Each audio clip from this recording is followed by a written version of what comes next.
How's the class going? Good. Good. Is there anything you'd like to change about the class? One person said they like bananas and samosas.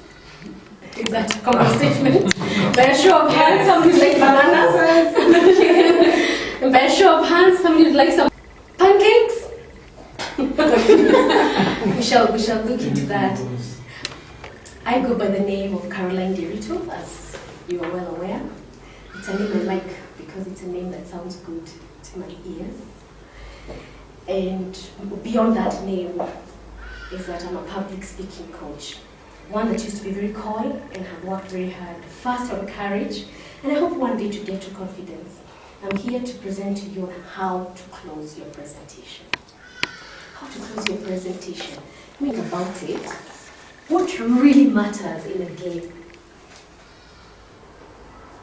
Is it the opening? Is it the body or the close?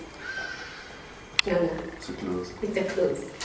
And that is why, if Nana had missed a game today when he was in this class, the last thing he wants you to tell him is the score, because it messes up the entire game. What matters when you are selling? Is it the opening of the deal?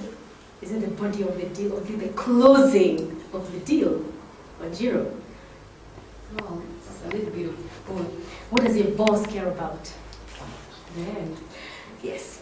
You can tell him all these nice stories about how well you are received and how they will close the deal. A lot of salespeople are losing their jobs because they're not closing. What they're doing, therefore, is just PR. When it comes to keep the works for the government, when it comes to an election, what really matters? Is it the opening, the body, or the close? It's the close. We could have a very good run, we could open very well, but when push comes to shove, it's the closing that matters. Allow me to submit that most of us are failing to make an impact because we are not investing in our closing. We have a good opening, we have a good first impression, we have a staggering body. It's earth-shaking body. And then the audience is waiting for the point. So what was the point of all that? And we failed to nail it by not having prepared a close. So consider this. Your closing is the most important part of your presentation. I'll give you two ways to close. One is give a take-home. This is something that they can carry with them and will resonate in their mind. The body and the opening is too much information. They're going for another meeting after that, another meeting next week, another meeting next month. Will they remember, as Nderitu-Benjamin will ask, what you said first? Will they remember it second? Will they remember it at all? That a lot of it will count on how you closed. Secondly, you can close with, so first was use a take-home message. Something they will remember, a quotation, a story, a poem, a little one, a small poem, something that resonates with them. Secondly, you can use a call to action. Call to action just implies here that you want them to do something after this, to read something, to sign somewhere, sign up for a project or a trip, sign a check. You want them to have a meeting with you, you want them to give you an appointment. And that is your call to action. Those are just two examples, and in the manuals you have, there will be more examples tabulated there. Before I close, do you have any questions for closing?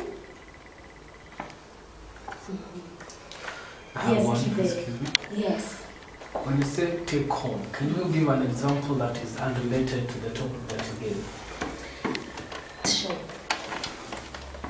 But the closing, for instance, if you're playing football, does it count if you score a goal in basketball?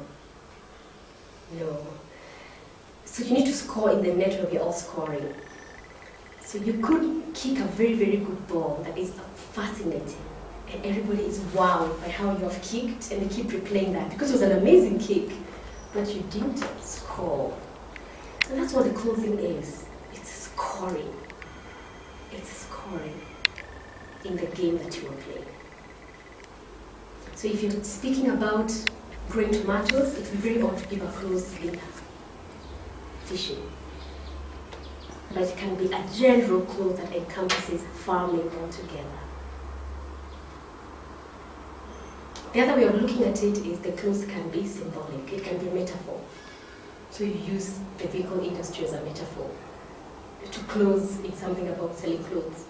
So you can use a metaphor. That means that the meaning is implied. But the meaning implied is to do with the subject matter of the day.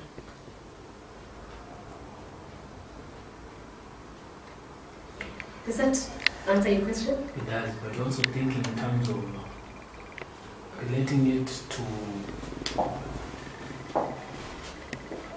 something you want them to improve on, maybe, or something that is something that it's out of the topic, but you would like to relate. So it's a call to action. So they do something. They can best do is a call to action, yes.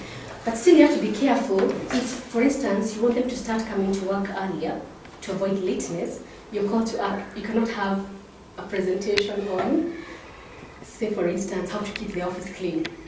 And then the call to action is, by the way, you've not been coming, so you need to be coming early because time is money.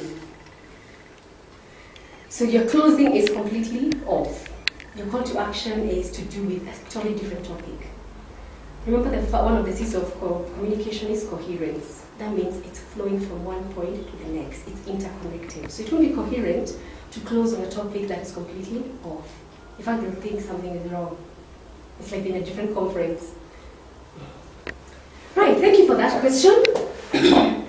And so in closing, I'd like to recommend 2 active ways of closing.